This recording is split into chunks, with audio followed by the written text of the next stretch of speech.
രണ്ട് different amounts തന്നിട്ടുണ്ട്, രണ്ട് ഡിഫറെൻറ്റ് ടൈം പീരീഡ് തന്നിട്ടുണ്ട്. And you are asked to find the initial investment. ഇത്തരം ക്വസ്റ്റ്യൻസ് ഫാസ്റ്റ് ആയിട്ട് ചെയ്യുന്നത് എങ്ങനെയാണെന്ന് നോക്കാം. ക്വസ്റ്റ്യൻ നോക്കാം.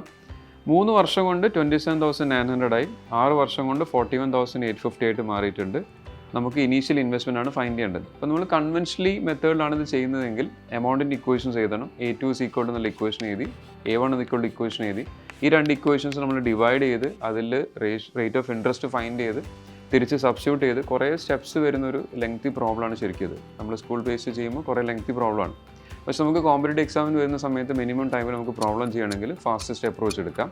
ഈ രണ്ട് എമൗണ്ട് തമ്മിലുള്ള ടൈം ഫ്രെയിം നോക്കാം. 3 വർഷമാണ് ആദ്യത്തേതും രണ്ടാമതും തമ്മിലുള്ള ടൈം ഫ്രെയിം വരുന്നത്. സെക്കൻഡും തേർഡും 3 വർഷം തന്നെയാണ്.